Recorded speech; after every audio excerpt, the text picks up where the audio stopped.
সুপ্রিয় দর্শক, আসসালামু আলাইকুম। আজ আমি তৈরি করে দেখাবো কোরিয়ান চিকেন উইংস। এটা হচ্ছে রামেনের সস। আমার কোরিয়ান চিকেন উইংস তৈরি করতে আমার এই রামেনের সসটা লাগবে, আর লাগবে চিকেন উইংস। আমি অ্যাড করছি আদার পেস্ট, তারপর অ্যাড করছি রসুনের পেস্ট, তারপর অ্যাড করছি গোলমরিচের গুঁড়া, তারপর অ্যাড করছি পরিমাণ মতো লবণ।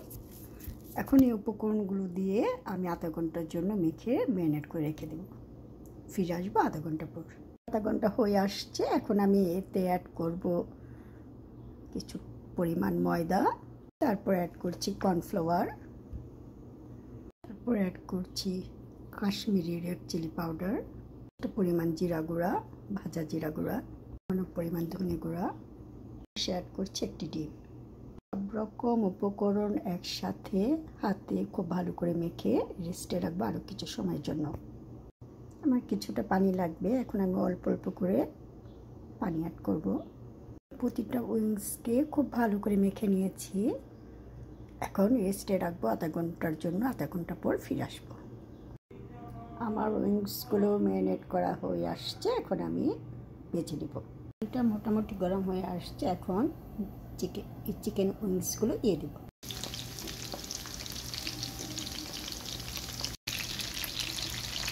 এগুলো উঠিয়ে নেব। উইংসগুলো দ্বিতীয়বার আবার ভেজে নেব। দ্বিতীয়বার আবার ভেজে নিচ্ছি। এভাবে করে এইগুলো দ্বিতীয়বার ভেজে নেব।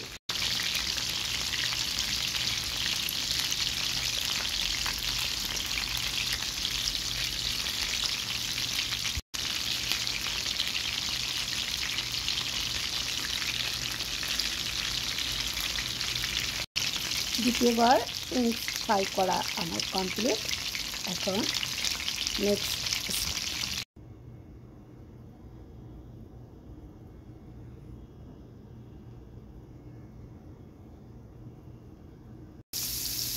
প্রথমে কিছুটা বাটার অ্যাড করলাম। এখন বাটারে অ্যাড করছি কিছুটা রসুন কুচি। একটি সস তৈরি করে নেব। এর জন্য নিয়ে নিয়েছি টমেটো সস এবং চিলি সস।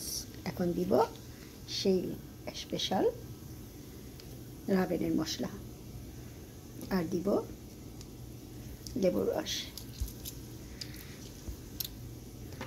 আর দিব কিছুটা পরিমাণ চিনি। এখন সবগুলো আমি আমার সস রেডি।